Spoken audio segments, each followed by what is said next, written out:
Welcome to Southern Fried Baseball, brought to you by College Baseball Central, bringing you 90 feet closer to the greatest show on dirt. Here are your hosts. Welcome in, college baseball fans. We are behind us with week 5, which means we are officially on the back 9 if you keep with the Masters theme. It's an exciting week. There's a ton of SEC teams kind of close. There's a ton of sweeps. Nick, how are we doing this weekend? Another crazy SEC weekend. What can we say? This league is just giving us stuff to talk about every week, so we can't complain. Yeah, I think we both said we didn't expect there, or we predicted there wouldn't be any sweeps this week. We didn't think there would be, and we ended up getting 5. I think it was 5. So yeah, it's just another crazy weekend. It's been so unpredictable. Yeah, it really has been unpredictable. I know that we do points, but it was a very forgettable week for me in the pick'em as I went, I think, 2-6. It was a rough week. But let's start with that game that we got Thursday night. The Oklahoma Sooners take 2 of 3 from the Missouri Tigers. They did it with a gentleman's sweep, if you will, losing the Connor Fennell start 10-5. Friday, in probably the wildest, worst baseball game I think I've ever seen in my life, they beat Vanderbilt 13-11. And then Don't Saturday, forget about the LSU Vanderbilt game from week 1. Nothing. This one might have been worse because OU's walks was terrible. Again, it's a debate, which shows you how bad both of those are. And then Saturday, they move back Nadu to kind of end their quote-unquote Sunday woes. They lose a 6-5 game. Cord Rangers, again, MIAs. They go with Leon. Let's start with the Connor Fennell stuff because it seems like he's really the only arm that can win them games. And the strange thing is there's not usually pitchers' duels that he wins.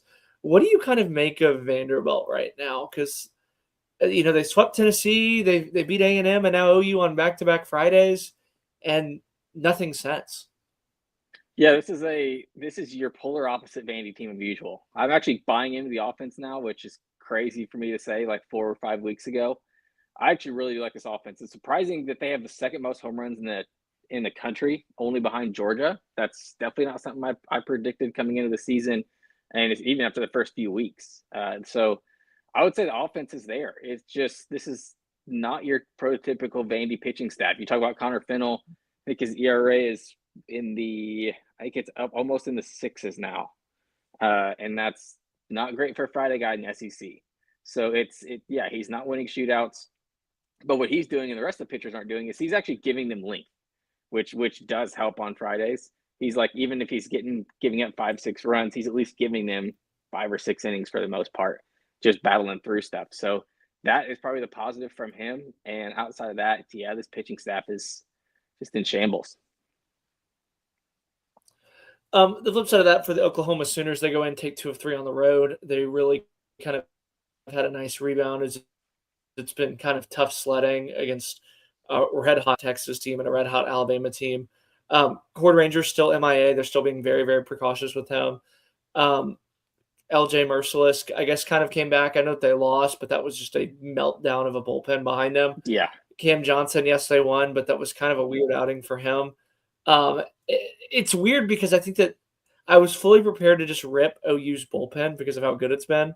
And then they take 2 of 3. I think that's kind of the scary part is, they're not going to get outings like this from the bullpen. They're not going to get these self-destructs every weekend. It's really kind of setting up for Oklahoma. They get Missouri, Auburn, Florida, Arkansas, and Tennessee. They sit in 7-8 in the SEC. They feel like they're kind of at a puncher's chance to kind of get a host. I mean, I know that I've been screaming it from the rooftops that this OU team's, underrated. Do you kind of feel the same way? Yeah, that's why I thought they'd take this series. I didn't think the series would play out like it did, where their best pitched game as a group was on Sunday without Cord Ranger, and it just ended up being their bullpen day. When the bullpen struggled so bad the first 2 days, it was like I played the over personally. That was one where I was like, "There's no way." And then of course there's 10 runs in the first 5 innings combined, and then 1 run the rest of the game by either team. So yeah, it was well. I mean, that was the best pitch game of the weekend by either team.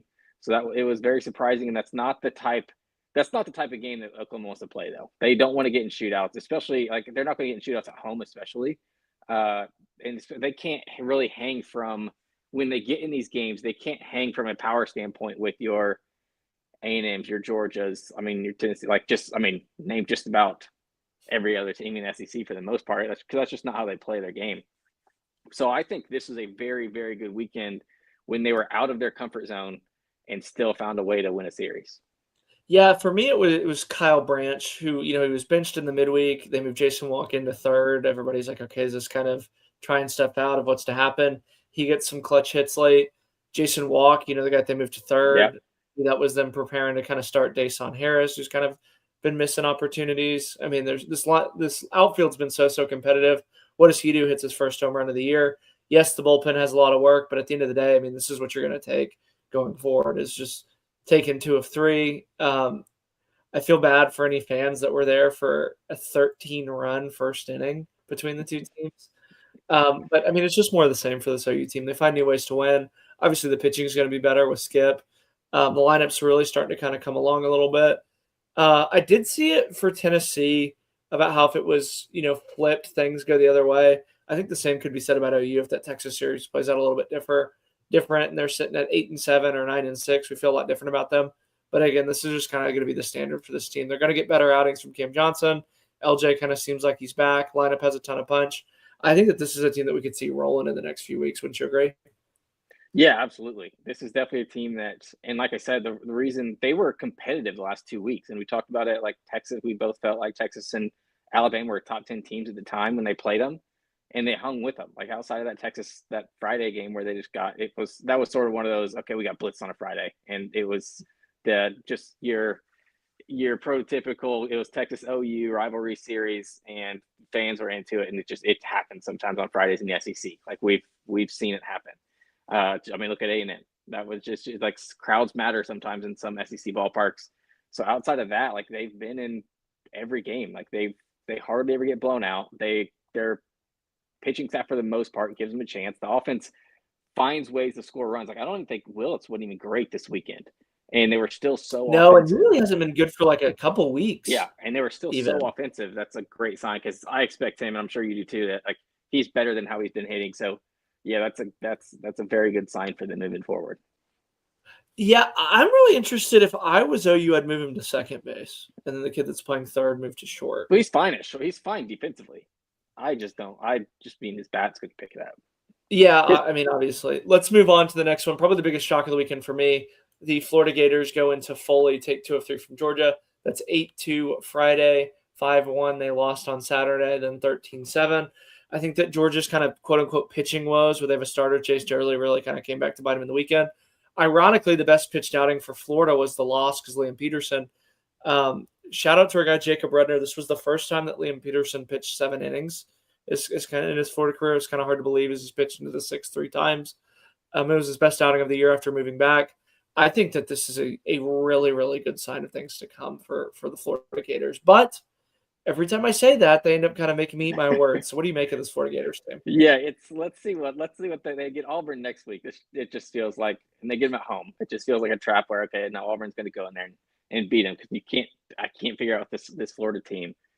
I'm not surprised. I'm not shocked that they took the series against Georgia because you see when like Florida's playing their best, they're a top 10 team in the nation, and when they aren't, they are outside the top 100. It's just crazy. I think they're a top, like, here's the weird thing for me, because there's some really, really bad losses, but I feel like when they play good, they're in that kind of Georgia Tech, Georgia, UCLA tier. But when they play bad, they're really, really bad. I wouldn't put it. I mean, like I said, if they get every single starter going, the lineup gets going, like there's some offensive explosion games that they have from a lineup standpoint. There's very few teams in the country that can beat Florida when they're on. Like yesterday. Yeah, yesterday that offense, you're talking about offensive explosion. But yeah, we can't go without Aiden King took a perfect game into the 7th. So that was great for him, especially against this Georgia lineup that was crazy. I don't think Georgia hit a home run the first 2 games, if I remember it right. So him and King and Peterson were both great.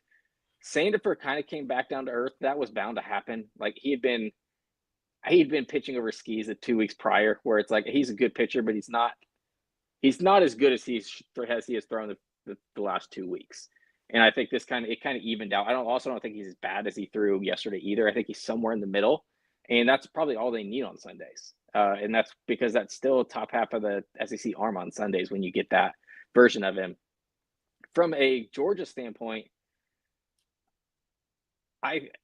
it felt like one of those where it's like, okay, why does this feel like a regional? This is what we've seen in the regionals and super regionals the past 2 or 3 years under Wes Johnson. It's just like, okay, when the offense isn't there, it's trouble. And the offense wasn't there because you run into, and it happens in the NCAA tournament, when you get the best 64 teams in the country, they're going to have arms. That's how they became one of the best 64 teams in the country. And when you're facing those guys, if you're not giving up home runs to Georgia, how is Georgia going to manufacture runs? And they really weren't able to until yesterday's game. So that is kind of a big red flag. I still believe in this team. They're still hitting for a lot higher average than they usually do, but they need to find a Sunday starter. I mean, and I thought they looked great going into Sunday. The fact that they still had Matt Scott left, who hadn't pitched yet, they weren't going to open with Kenny Ishikawa again, and it was like, okay, Matt Scott, who's been the top 2 or 3 arm for them all year out of the pen, he's used to going 4 or 5 innings, like whenever he comes in the game. I thought they were in a great situation yesterday, and to see him get bounced early was very shocking. And that was a very, very surprising one for me. And it's like and I don't know who else they could go to on Sundays because they need Aoki on the back end of the bullpen. He's been their most consistent guy, and they can throw him in there whenever. So I don't think they want to start him. So it becomes tough when you get in one of these situations where you're 1-1 on a weekend, and then you have Sunday and you don't know who you're throwing. Yeah, I think that's kind of been where they're a little bit human is on Sunday. I do have one bone to pick. I don't know if you saw the last pitch of that Florida game about how the guy didn't run out a ground ball. I thought that was. No, I had turned it to the Masters before that. I had turned that channel. He rolled over on a ball to first and didn't even leave the batter's box. It was most really? embarrassing. Yeah, it was just the most Bush League thing I think I'd ever seen. I'll say this. I'm trying not to overreact to Georgia, but I'm kind of in the same boat as you, where it's like, yeah, this is what we always see in a regional with Georgia is they get, they play these teams that can roll out good arms. Granted, there's not too many teams that can roll out the 3 arms that Florida did on Georgia, so it's a little but I mean, it's weird because it's like, oh yeah, they'll bang through a regional, and then you get Sunday they get out banged, if you will. It's an interesting team. I'm going to try not to overreact. I didn't really drop them that far in my top 25. I mean, Florida's doing literally the definition of hot, cold, as every other weekend they have either won or lost.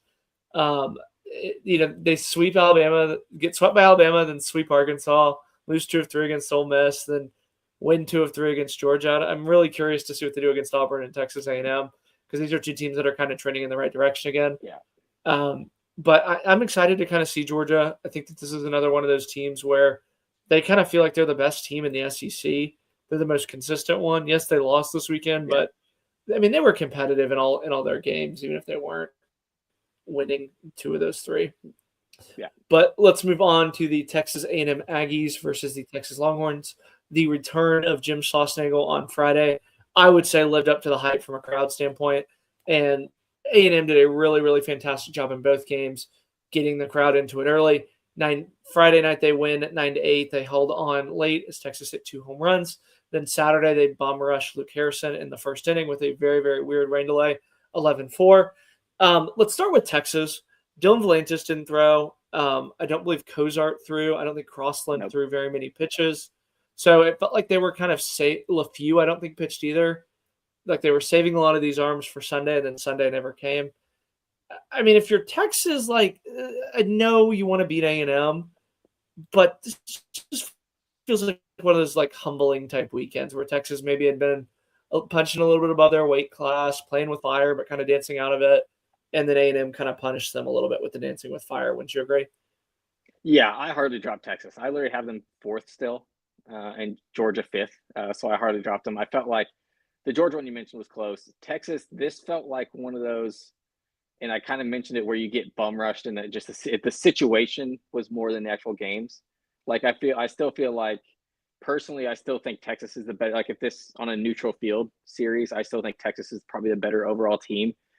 I think the way the ballpark plays too for A&M knows how it's working out perfectly. Just the guys that bang, and yeah, it was just one of those where you kind of saw it coming into the weekend, where it was like, okay, this just feels like you hate to say it's usually it's used for like a mid-major where it's like, oh my gosh, this is this team's Super Bowl. For the crowd at A&M, that was their Super Bowl this year. I don't think they won't show up like that for like they're going to host the regional. The crowd won't be the same for a regional as it was this past weekend. It was wild. I don't know. I mean, they got a really, really tough 3 weeks. Yeah, no, but they'll still. I think they've done enough where, especially like RPI wise and everything, because RPI. Oh, I just had it pulled up. They are 12th in RPI, so it won't drop too low. Even if they lose all 3 series, maybe, but I don't think so. Yeah, I mean they do have that Prairie View game May 5th that seems just destined for the RPI cancel. By the way, yeah, right around. But I mean they get Tarleton and UTSA, so it's not like they're going to tank. Yeah. But yeah, for me, I mean I mentioned it on Thursday. It's not that I think that A&M's the better team than Texas. It just felt like this is a tough matchup for Texas. Yeah. I mean, a lot of their freshman arms that they've really count on kind of got not necessarily exposed, but we've talked about it with freshmen. You kind of deal with some of the freshman moments. Aiden Robbins was just phenomenal. I think that's kind of I called that one coming into the weekend too, didn't I? I was like, you're going to love this environment, Aiden Robbins, and he did. Tenney had the ballpark. I mean, I think the epitome of how the ballpark played was that Tenney home run that he hit backside. Literally hit off the top of the wall. Yeah, hit off the top of the 4-foot wall. Yeah. I'll say this about Texas. I think that they need to kind of have a weekend like this that gets them focused because they were doing a lot of Bush League things that I don't think that they're kind of known for, nor that this team's known for. Like the bullpen running over every time there's a ball hit and then coming in there and like getting pushed around. I think that kind of humbles it. Maybe it has a more professional approach. Just little stuff like that. I think that they're going to come out stronger out of this weekend, in my opinion. But they need to get Adrian Rodriguez back at 100%. Because, I mean, it's not that Timo's bad at short. It's just everything that happens around it. Like, I know Livingston, like, the Larson at first thing, I think, was a huge mistake. I know that a lot of people are going to say, like, oh, he had the bat. It's not that hard to play first base. Like, it literally cost him the game because he couldn't pick it. And Borba picks that ball 100 times. Probably, yeah. And also with Adrian, not just having him at short, which obviously is like your leader of your defense, like in the field, like outside of catcher, like to have his bat in the lineup, like how much that can like bump when it bumps everybody down in the order, like how much deeper it makes this lineup that makes a huge difference. And I also don't think from pitching, we can't go without mentioning how bad Luke Harrison was getting squeezed in that first inning. That was okay. Hold on. Actually, it was bad, dude. No. Time out. Yes, it was. I had a screenshot from one of my guys at A&M. That was Tenney being the best framer in the country, which is something that he is very well known for. They were out. The one that all the Texas fans kind of came for.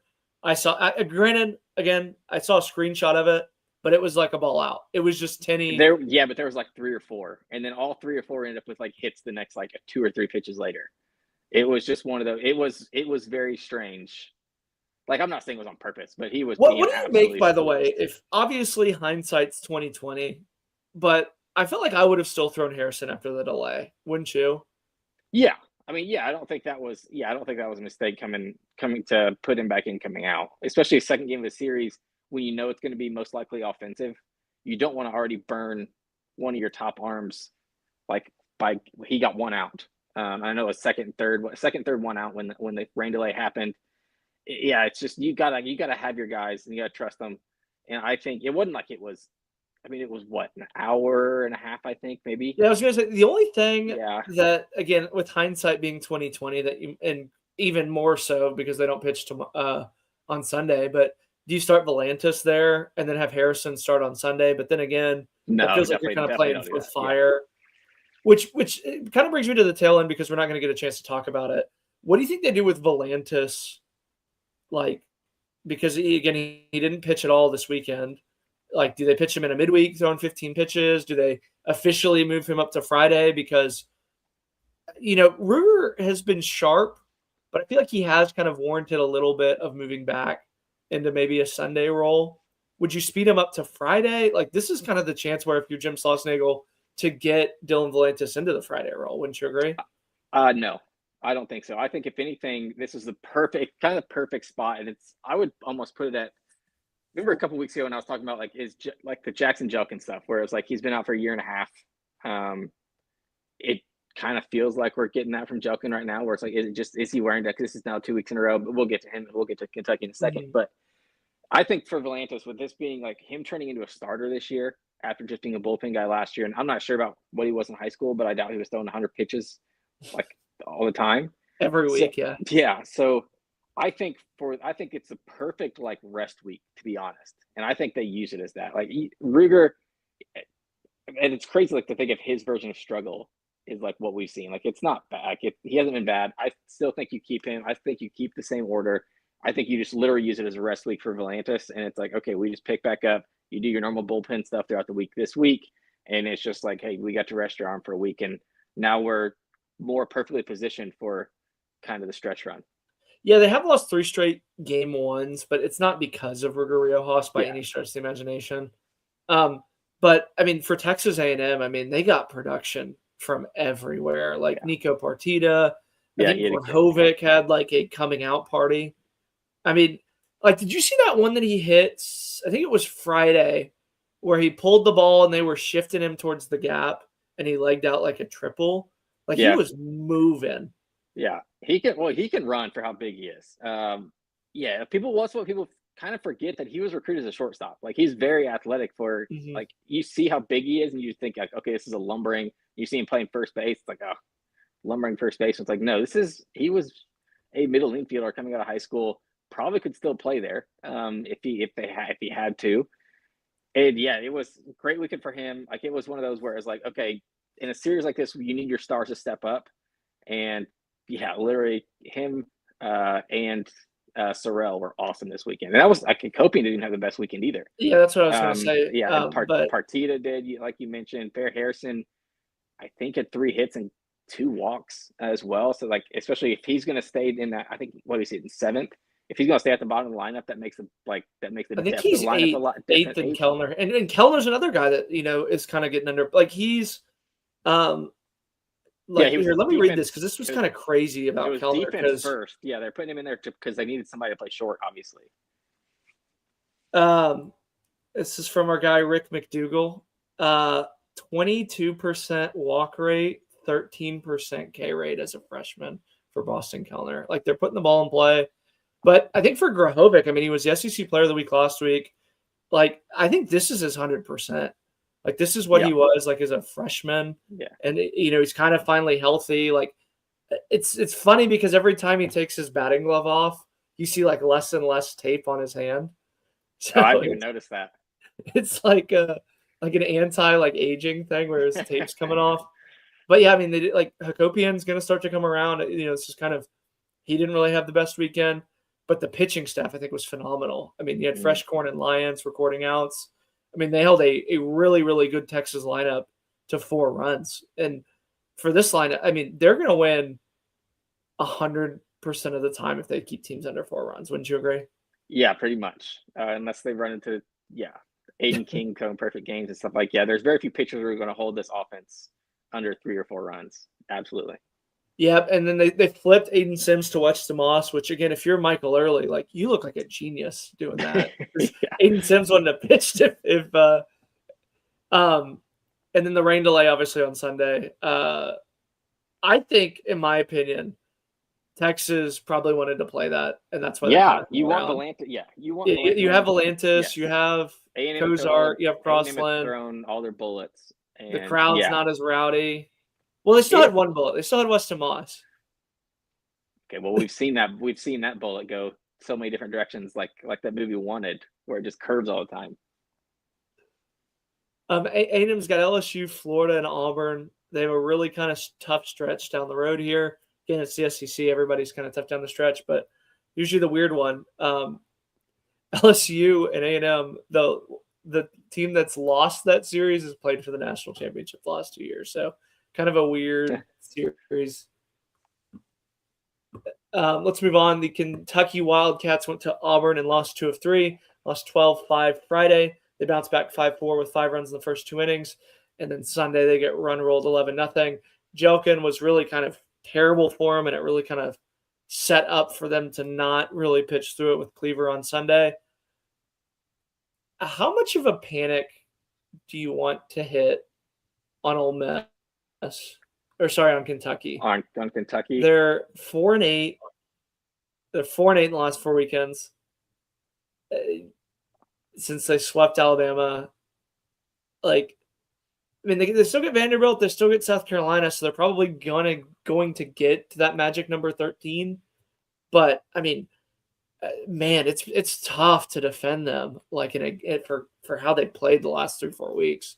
I mean, they look just terrible. Like, this was probably the lowest I think I've ever seen them, and they lost to Missouri the week before. Like, what do you make of Kentucky? Is this just a middle of the season lull? Is this just what this team is? What do you kind of make of them? Yeah, they're a confusing team. They're clearly not as good as we thought coming into the season. And I know they've had some injury stuff. Obviously, Tyler Bella's healthy. He had a crazy weekend. That's been coming. But yeah, I mean, you look at Kentucky, you see 19th in the RPI, so they shouldn't be in danger of really missing the tournament unless the wheels fall off. Problem is, if they end up around that kind of high 30, low 40 mark, and you end up as the 12th or 13th SEC team, then like the committee's going to look 19 right now, which is, I thought this was crazy because I just now saw it. 19 of their 25 wins are Q3 and Q4. And they get Vanderbilt, South Carolina, and Tennessee, which are 3 of the bottom 4 teams. So the RPI is probably going to take a little bit of a hit, believe it or not.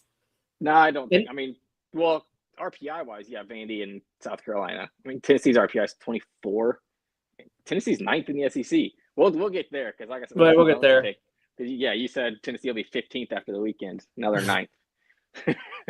But we're not there yet. Let's keep it with Kentucky. So we've talked about. I hate to keep bashing Cleaver. We've talked about this. He can't stay in the rotation. It's just that you can't, like, your Sundays just can't be automatic losses in this league, especially with where they're at right now. They need, especially if you're going to go in 1-1.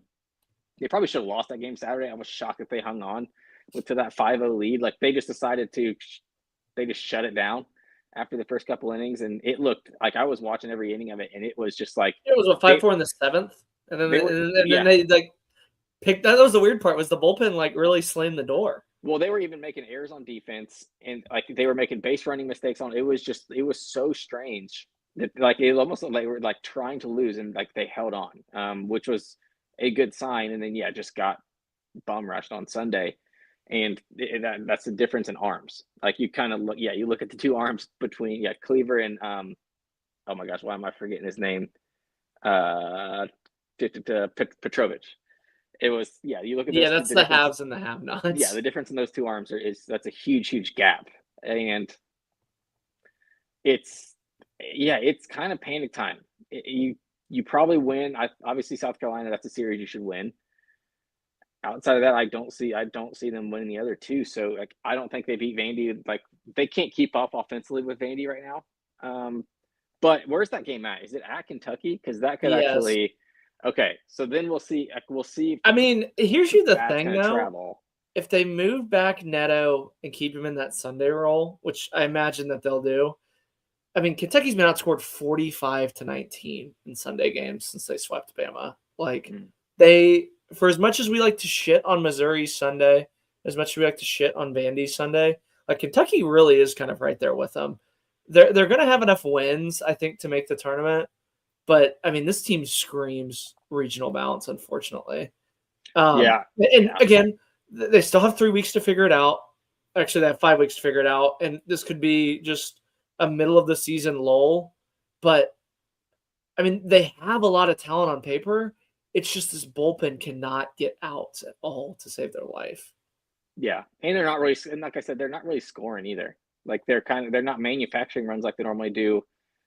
Under Mingione, it's a different type of offense. I think he's had to adjust, and I think the offense has had to try to adjust. They just don't have the guys for it. They strike out a lot too. That's kind of another sign of a Minge team.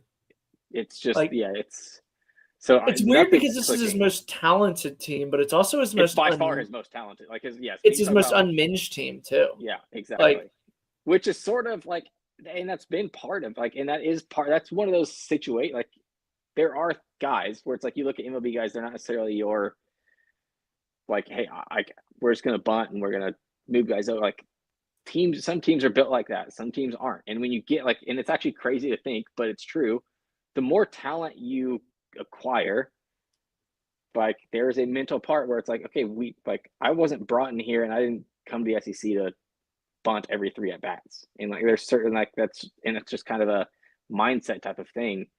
And I'm not saying that is their mindset, but it's like it's just seems like part of it where they are relying on a 2 or 3 run home run from about 3 guys in that lineup, and they just aren't built for that.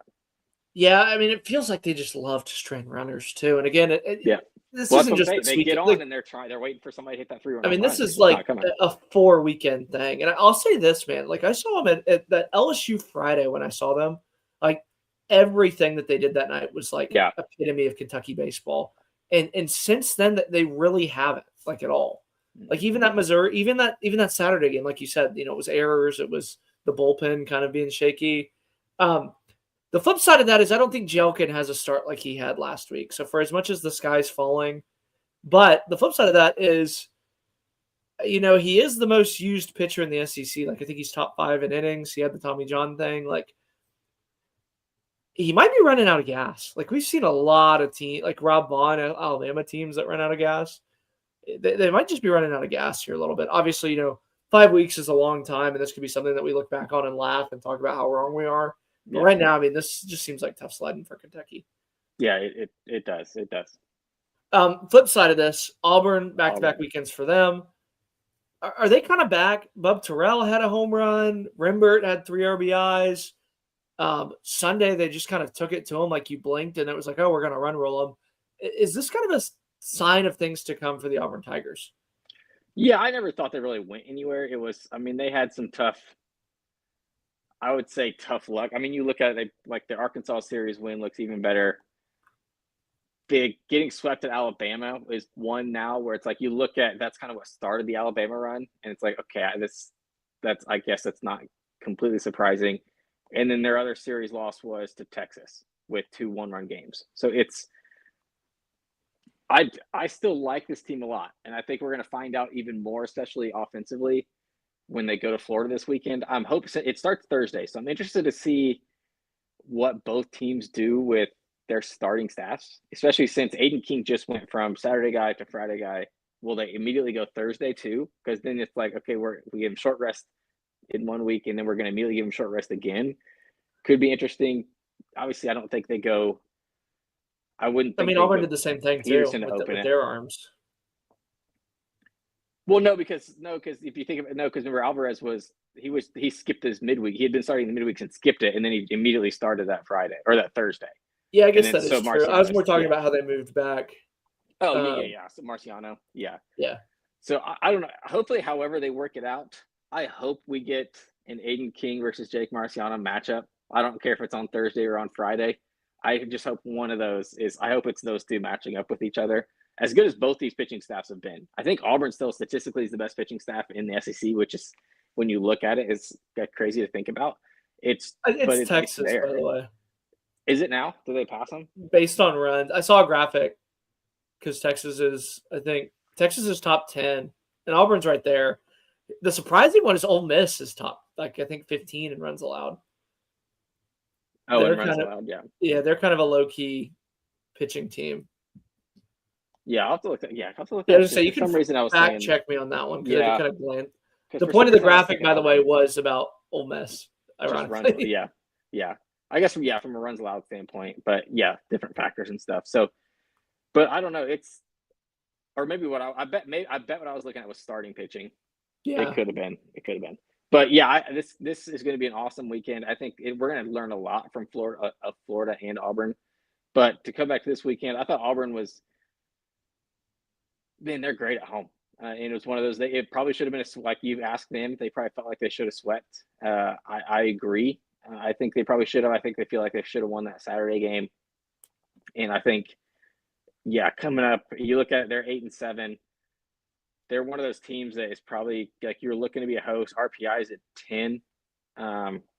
They're fighting for a national seed, and I think especially this weekend would go very long towards that. Yeah, they don't get any layups as they do a back-to-back Yeah, of at A&M, at Mississippi State, and with Yeah. Georgia. So Yeah, their schedule. But that's what I'm saying. If they get through it in a good way, like if they win two of their next 4 and don't get swept in the losses, I think they'll be in a very good spot. I mean, they're at 8-7. I'd say you'd be really happy with 4-8. That puts them at 12 wins. So No, because if you win 2 of them and you don't get swept, that's 6 wins. So that's automatically 14. So like, yeah, I was just saying. I mean, I think that they're about as close to a lock as you can be. Like if they go 4-2 against Oklahoma and Florida, and 4-8 down the stretch in those last 3 weeks, like that's 15, and that's probably going to get you a host in the SEC this year. It'll be interesting, kind of who separates themselves in the next 4 weeks, or 5 weeks. Is if anybody does. I mean, there's a lot. It's chaos. Yeah, this is the halfway point, so we'd like to thank our friends over at Homefield. Before we get back to the action, we've got to tell you about the best gear in college sports. The place to go is Homefield Apparel. Check out the Diamond Classics collection, high-quality throwback jerseys for your favorite team. From the Arkansas Razorbacks to the Vanderbilt Commodores, Homefield has you covered. Homefield's the only apparel partner of College Baseball Central. Gear up for game day by visiting homefieldapparel.com. Thank you to our friends over at Homefield. You may have noticed that they posted our SEC Player of the Week graphics with an Arkansas Homefield jersey, which is a great segue as the Arkansas Razorbacks go into Sewell Thomas and sweep the Alabama Crimson Tide 7-5, 15-6, and then 3-2 on Sunday. I was there Friday. That was kind of the Justin LeBron game. So he had the error, and then TJ Pompey had the home run. Let's start with Alabama to be a little bit negative. Brady Neal was still good. The bullpen was shaky. LeBron, by the way, I don't think enough people are talking about how much of a disappointing season he's having, by the way. He's down to 230, and he's hitting 230 in SEC play. He's 13 errors, which is more than he had last year. He had obviously the costly one. The other one, too, was the one on Sunday that kind of – I couldn't see the angle, but it looked like that was a play that he could have made, like that he was in position to make the play. I don't think I remember which one you're talking about. It was like a play up the middle, and again, they didn't really have the camera angle, but we had LeBron, and LeBron was like on the other side of the ball. So I don't know how close that play actually was, but it might have been one of those plays where you thought he could make it. If you're Rob Vaughn, do you bench him? No, absolutely not. Do you sit him out of midweek? No. You got to let him figure it out. It's either he figures it out because you need him. I don't think benching him or sitting him is gonna help him figure it out. I don't think that's kind of the mentality there. I think it's like he has to work through it. You're talking about a guy who's probably going to be picked in the top 10 in the draft. You need if you are. I don't think anymore. I still think you still look at, because the draft is all about projection, and it's like you project his skill set, his athleticism, him at his best is. He was projected preseason. I think he was projected to go 3rd or 4th. I still think he's a top 10, top 15 at worst guy. But think about the Lavalette slide from last year, and that was a guy that didn't really hit that well in SEC play. Yeah, but that was also a positional issue too. That was an issue where it's like, okay, he's not going to play center and the problem was he can't play center, and if he can't play center and the offensive year he had, he's not an MLB corner outfielder guy.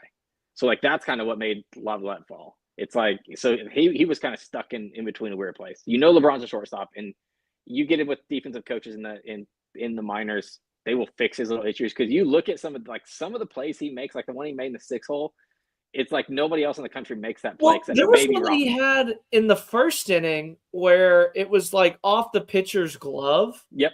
And he stopped and then turned and whipped it, and it was one of the most insane. And then couple that with the play that he makes in the 8th, or is it 7th or 8th, where it's like a routine play and he just moves his glove up. That's too something. fast. Yeah, it's like, Like, he makes he's like making the spectacular ones, but he's not. He's just like the routine ones. I don't know if he's like just not focused or like it's like bored with them, but like he's not making the routine ones. And those are the ones obviously that have to be made. But I guess just get like kind of the point I was making was if you're Rob Vaughn, like if what you want to accomplish this year, you feel like you're like an Omaha type team with like you've seen your team at your best. You feel like you could possibly be in Omaha, but your way to get there is you need Justin LeBron to eventually get to Justin LeBron being like what he can be. And like so he has to be in your lineup. That's why he hasn't moved from like he's gonna hit second all year. It's like you kind of they know, and the other players on the team know. It's not like it's something where it's like, oh my gosh, if I was hitting 200, I'd be moved down the lineup.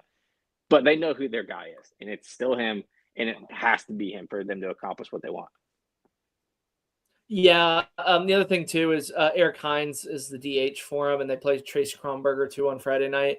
Hines is another one of those guys that we need to add to freshmen that don't look like freshmen. Like that home run that he hit over the scoreboard was a big boy. Yeah. Hines is another guy, or Lem too. I think is another one of those catchers that not enough people are talking about. I mean, he's just a warrior behind there. So they have a lot of pieces. Obviously, Fowler, yeah.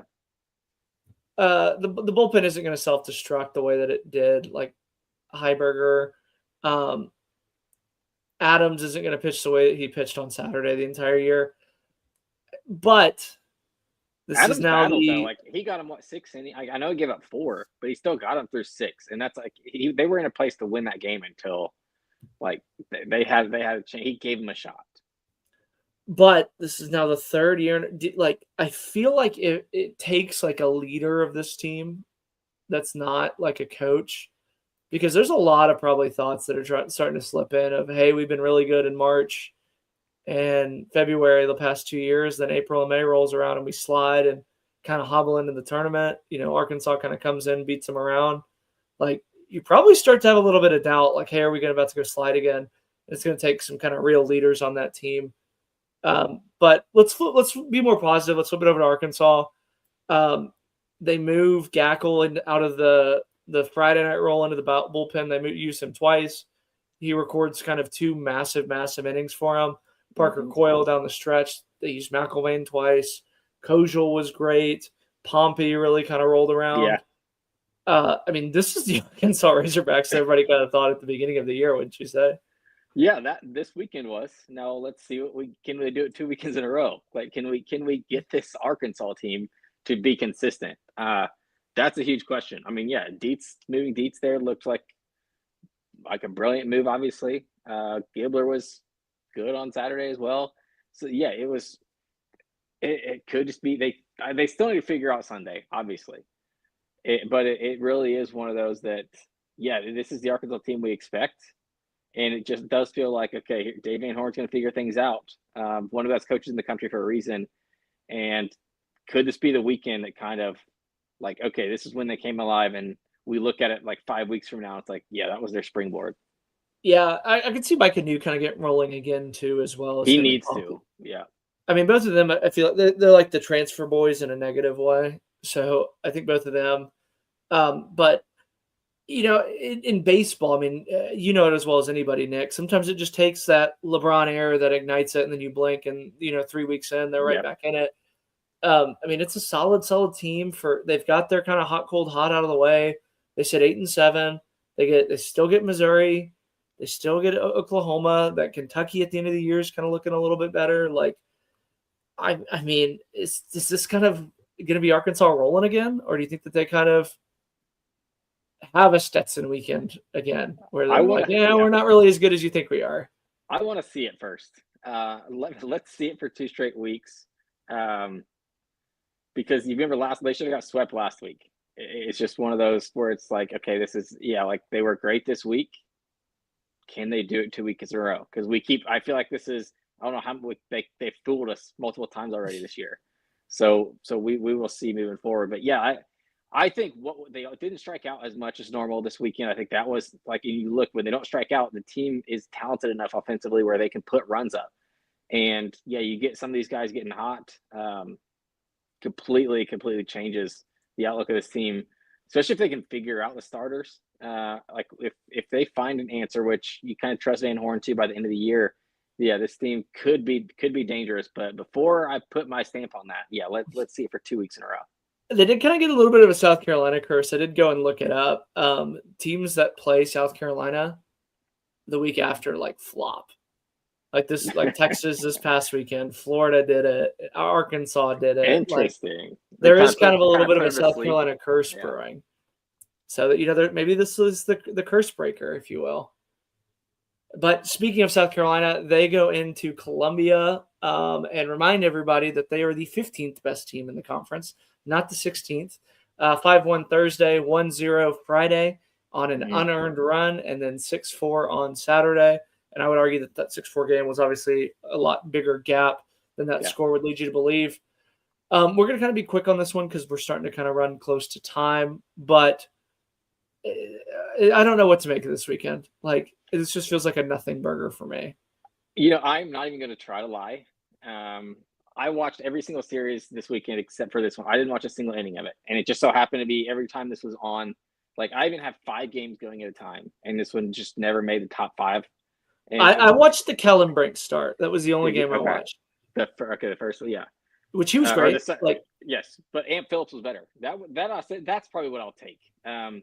Especially because Ant Phillips is great. Like they've kind of figured it out. Like Brandon Stone, if he's going to be their Friday guy, and he's kind of been giving him chances. If Ant Phillips can be as good as he looked again this weekend, I think his ERA is already like below 3.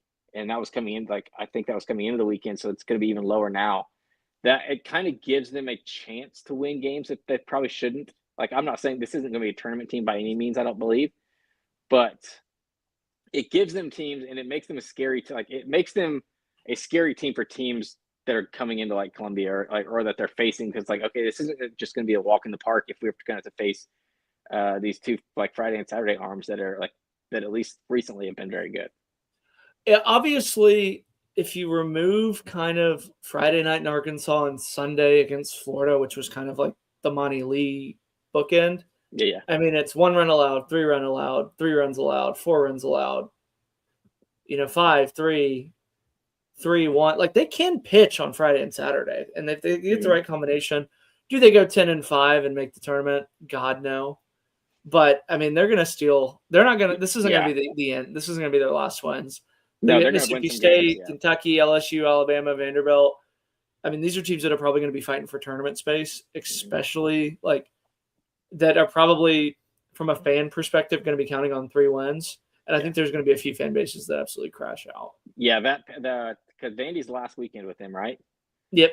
That is going to be panic weekend for Vandy. I mean, that's the cut line. Well, you're looking at Vandy right now, and their RPI is in the hundreds. Like, so Vandy could already be out by the time that weekend happens. Or if Vandy is good the next 4, like leading up to that series, and if their RPI is like somewhere around that, it's not going to be in higher, like 50 to 60. You're not going to get that much improvement from playing South Carolina, but you have to win all 3. Like that won't be like it's a case where you can't let your RPI drop from a loss. So that would be that could end up being a very important series for different reasons. Yeah, I would agree. Speaking of a team that's probably going to be right in the thick of it, they won 3 straight. They sit at 7-8.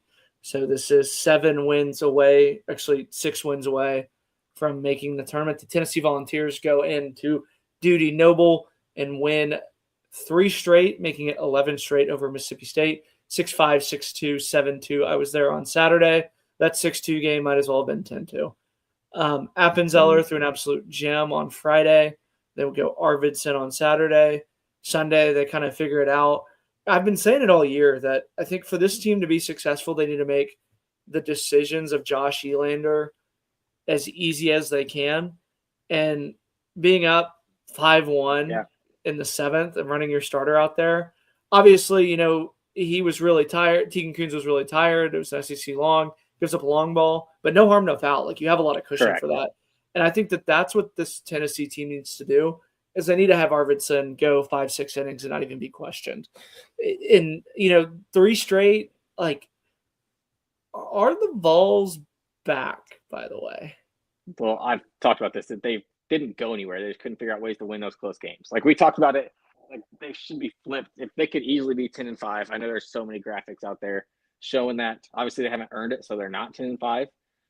But yeah, I mean, this team is like, especially you look at that starting staff. Like you look at what Mac did on Friday, then you look at Coons, who's supposed to be a top 15 to 20 pick in the draft, is your Saturday guy, and then Evan Blanco once again just Mr. Steady Eddie on Sunday. Like he's not going to amaze you with his stuff, but he figures out ways to get guys out.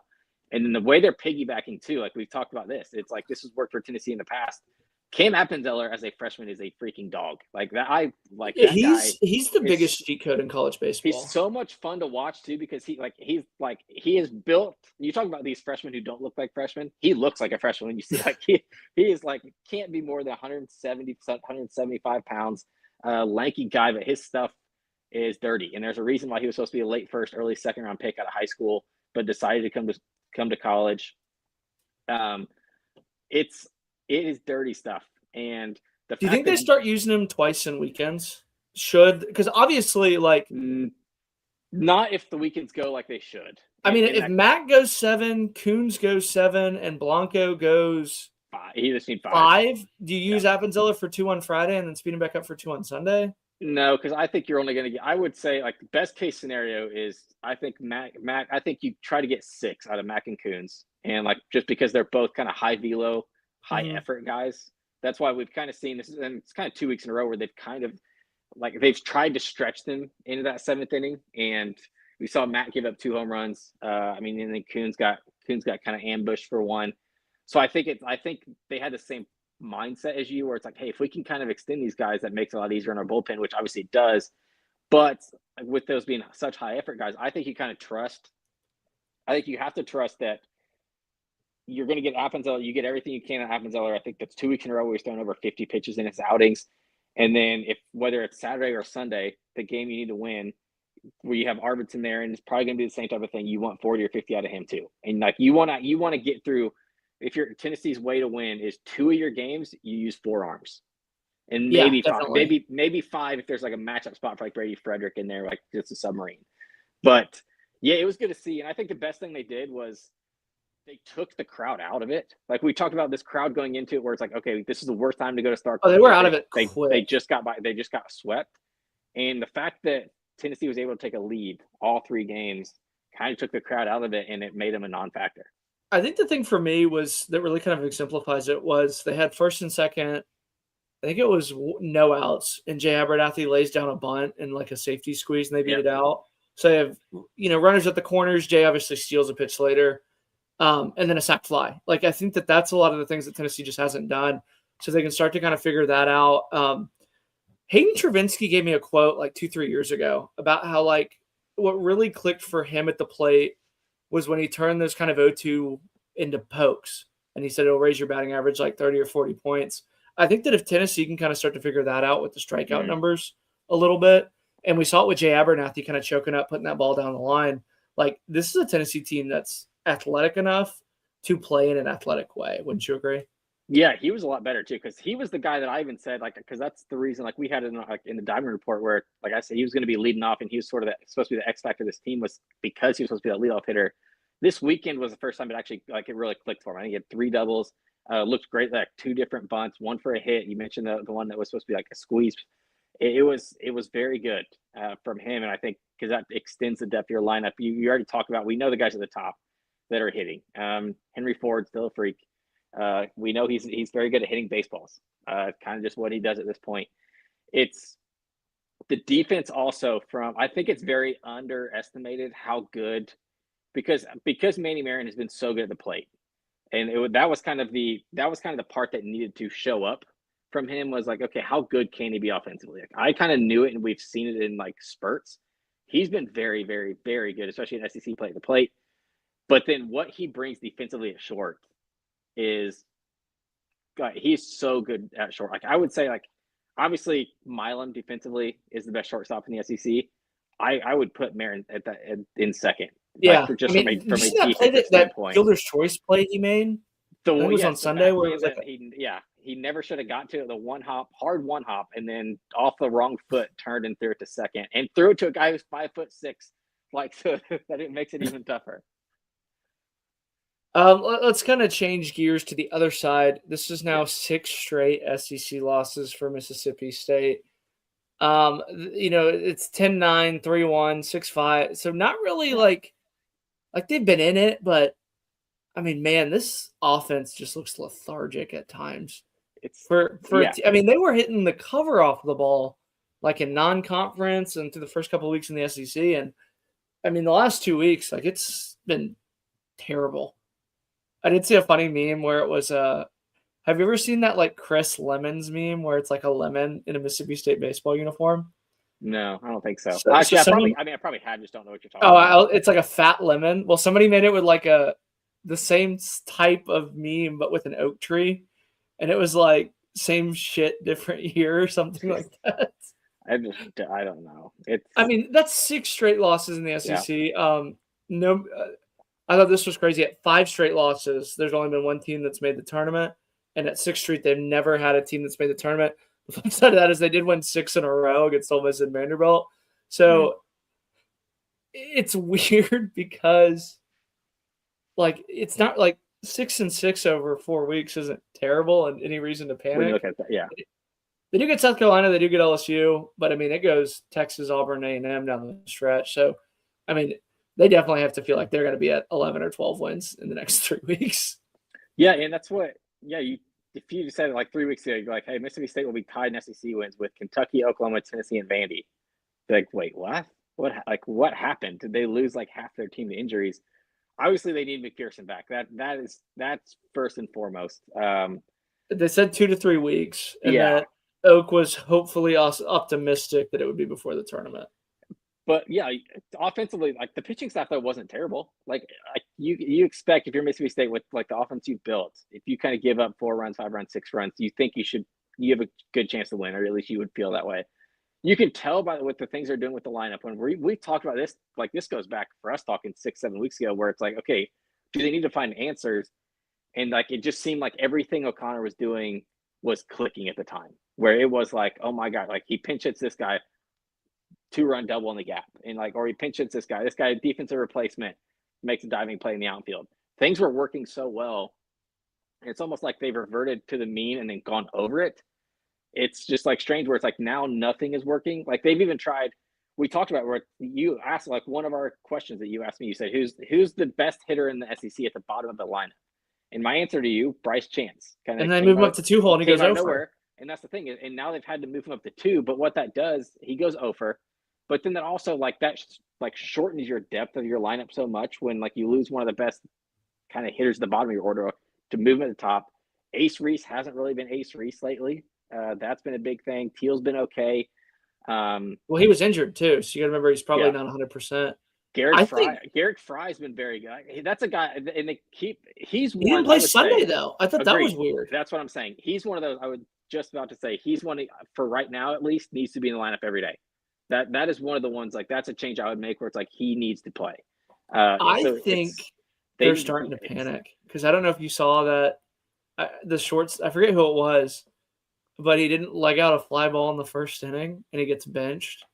You know, Garrett Fry being out of the lineup. I think this seems like panicking. I think he's just looking for answers. It's because there's so much talent. Like there's 13, 14 guys that could be SEC starters. And I think that's almost too many because you feel like you look at like, and I hate to keep going back to Tennessee, but it actually like works this way from a Tennessee standpoint. You look at Tennessee doesn't have the talent on the bench. Well, they're so young on the bench. That's part of it. Or Texas isn't like it's the 9 guys. Extremely deep where it's like, even though we're struggling right now, these are like, we are going to live or die by these 9 guys. And it's like, and you look at Abernathy, he kept getting at bats even though he was struggling. You look at like some of these guys down the bottom of the lineup, and it's like Mississippi State, you have so many guys. It's like, okay, guys struggles for a week or a couple games. And it's like, okay, then he gets benched and then he gets cold again, bring somebody else in. It's like almost too much can be like too much at times where it's like sometimes you need to let guys hit out of slumps. And that's just how it is. And that's not really happening right now outside of your top. Obviously, you know who your Teals and your Reeses and those guys are. But like outside of that, it's like there's so much flipping and flopping going around. It's just like at some point you need to find a 9 or 10 and just like say, hey, like we have to roll here. I'll say this. In hindsight, it's a little bit funny that we brought up that this would be like the worst loss when Missouri played New Haven.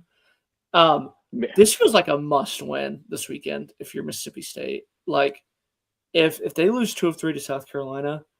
Oh, yeah. Like that, like it's really, really time to start hitting the panic button. Especially from a moral standpoint. Yeah, because then in the back of your head, you kind of start, panicking a little bit. And they're an old team too. So that's kind of the weird thing is usually this is what like young teams do. Yeah. Our final series of the weekend, the Ole Miss Rebels in the Lane Kiffin Classic sweep the LSU Tigers. That's 6-3, 12-2, and 8-7 on Sunday. They're up 7-0 in the 7th on Sunday and almost blew it. Yeah. What do you make of LSU?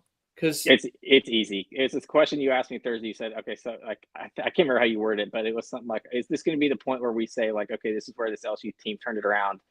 And I said that I don't think they've turned around. I think it was kind of they didn't look good against Kentucky and won that series. They didn't look good against Tennessee and won that series. I didn't see it. I was just like, D1 baseball ranking them was like absurd to me. That was almost like hey, if this is a mistake we made, and like that was just crazy. Because I don't think nothing I've watched this year has made them look like a top 25 team. And this weekend, I do have a question for you. Kind of proved it. This weekend proved it. Like this was one of those. I picked Ole Miss to win the series. It's just LSU's. I honestly don't. I don't know if LSU makes a tournament at this point. That's what I was going to ask you. Yeah. What's the percentage? They're 6-9. They get A&M this weekend. They get Mississippi State. They do get 3 at South Carolina, but Georgia and Florida to end won't help with the RPI. They probably need 14, right? So that's 8 that's what I said. They probably need 14 or 15, and then probably a win in the SEC tourney as well. Because you can't lose game 1. Yeah, that's 8-7 down the stretch. What's the percentage that they missed the tournament? Over 50. 50. I would say they're what they're going to look like. And this is going to be very, very Texas A&M like from last year, where it's like they need this down the stretch, and then. It could just be like, do they flop like A&M did Missouri? But A&M also had 2 or 3 wins in the SEC tournament that got them even close to being considered. And A&M took series from Tennessee, who was ranked 1, Arkansas, who was ranked 1, and LSU. Yeah, they had those good ones. So they stole it. That was when everybody was panicking about them, they ended up having to steal 3 series from teams that ended up playing in super regionals. You know what I'd like to go back and look at, and I actually might do this at some point this week, is I want to see what A&M's RPI was at this point last year. And because you look at like LSU's is 73 right now. Their non-conference strength of schedule is 227, and they lost 5 of those games. They are in we look at it, they are most likely going to lose. I hate to say it because I can't predict anything in the SEC this year, but if you look at it, they are underdogs in 4 of their next 5 series, the only one being South Carolina. Like Florida, Georgia, Mississippi State, and A&M. Like that is a gauntlet because we assume Mississippi State's going to be better than they have been. And it's at Georgia where that you trust this LSU pitching staff right now to go into Georgia and Georgia already lost a series at home, which is ridiculous. So they're definitely not losing 2. Georgia's probably scoring double digits in every game in that series. And then you get Florida. Like you trust this offense right now against that Florida pitching staff. It's just, I think they are in major, major trouble because it's also not like they even have, it's not like they are injured and it's like, okay, well, we're going to get some guys back. It's like, they have not figured anything out. And it doesn't seem like there's, they have Cooper Moore that they're still missing. Okay. True. Which does matter for Sundays. Cause right now they're kind of trying to piece things together. Yeah. But from a lineup standpoint, 3 runs on Friday, 2 on Saturday, and then it should have and then without LSU kind of blow, like you shouldn't have got to where it was 6 on Sunday either. Yeah, the first 6 innings you're getting shut out on Sunday. But they've done that on Sunday though. I've noticed they have done that on pretty much every Sunday. They kind of find like their bats find a way late. They did it against Kentucky. Same thing, obviously. They did against Vanderbilt. They did against Tennessee. Yeah. But I mean, it's just going to be weird. But for the Ole Miss Rebels, I mean, Yeah. this was a phenomenal series from them. I mean, this is now back to back. They're 5-1 against Florida and LSU. Townsend really, since he returned, has been like a finally. huge X factor for him. He's probably the most valuable pitcher in the SEC, wouldn't you say? Well, considering what they looked like when he was out versus what they look like when he is in, he's up there. I mean, obviously, I that's a tough kind of way to put it, just because who knows? Like if you lose Aiden King for Florida, I feel like there's certain things, so it's tough. But yeah, for this team, he makes a huge difference, because if you can roll, Hunter Elliott, the good game Hunter Elliott, and then Cade Townsend back to back, and then Taylor Rabe was also good again. I mean, it feels like Taylor Rabe's kind of been one of those every other game type of pitchers, but you kind of expect that from Sunday guys in the SEC. Like, that's not a terrible thing. So yeah, I mean, I ranked Ole Miss this week, first time. Like, I didn't have them ranked last week. It was one of those where it's like, okay, let me, like, they beat an up and down Florida team. Let's see it again. In 2 weeks. I even liked. Obviously, I don't think LSU's great, but it was just the fact that 2 weeks in a row they played very, very well. I think they've been awesome, and it's still. I still expect Utermark. I feel like we'll get it going at some point. I feel like he's going to click, but yeah, the rest of their offense is just finding ways to put up runs. Yeah, Becerra had another home run. Federico is another one. Yeah. Pano had a home run. Like, they're getting it from guys that they were, and I hate that we're being so quick with them, because again, they're 5-1 in their last 2 SEC games. But I mean this in the best way possible. They are the most boring team. Like, they hit home runs, but their guys don't really act like douchebags. They have 2 great starting pitchers at the front end. Like, you kind of know, for as much unknown as there is in the SEC, you know what you're getting on Friday with Hunter Elliott and Saturday with Cade Townsend. Like, there's a lot of other stuff that needs to get figured out. They sit 8-7 in the SEC. They're kind of in that big kind of jumbled up group right there. Yeah. They're kind of an underrated team to host, which, I'll read off some SEC standings from bottom to top. Missouri, South Carolina, LSU, Vandy, Tennessee, Oklahoma, Kentucky, Mississippi State are tied at 7 and 8. Arkansas, Auburn, Ole Miss, and Alabama are tied at 8 and 7. Florida at 9 and 6, A&M at Texas at 9 and 5, and then Georgia at 11 and 4. So, I mean, half of the league is within a game of each other. And yeah, 9 of the 16 are either 8 and 7 or 7 and 8. So there's a lot of sweeps. I think that's kind of been the biggest hack for some of these teams is, they're able to salvage some of these Sundays. Like, I mean, for as terrible, like, again, I said it last week that, for as terrible as LSU's been, they're 6 and 6. Obviously, they get swept. But, I mean, they win on Sunday. Like, they could very easily be like a 3 and 12 team right now. And it really wouldn't be like that crazy, like, good or bad. Yeah, that's what I mean. Probably should have lost. Like, Tennessee probably should have beat them on Sunday. You look at the week before, Kentucky was up 7-0. Had a shot. I mean, obviously, it ended up 15. Yeah, I think or 17-10. So yeah, it definitely could be worse for LSU, but yeah, I don't know what things are any better. I mean, 22 and 15 from this team that a lot of people had. I mean, I had a preseason ranked number 2. Some people had them 1. 22 and 15 is kind of wild from them, especially with their strength of schedule not being good. But I mean, again, they got A&M this weekend. This feels like a desperate team. I said it.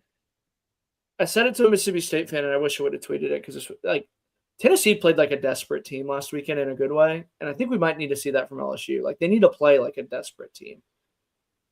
This should have been their desperate weekend, and it just, this kind of felt like the exhale weekend, and then this weekend was they need to play with their hair on fire.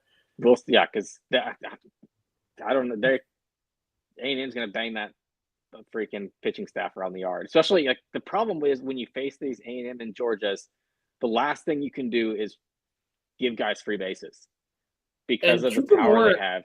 Cooper Moore gives up a lot of loud contact. Or not Cooper Moore, Casey Evans. Like, well, the problem is that he walks 2 guys and then gives up loud contact, and that's kind of been their whole like thing. Like, it's just it's been Gavin Guidry's ERA's in the 6s. Like, it's just like you can't. Like, the guys that you expected to be so good coming into the year just haven't performed. York.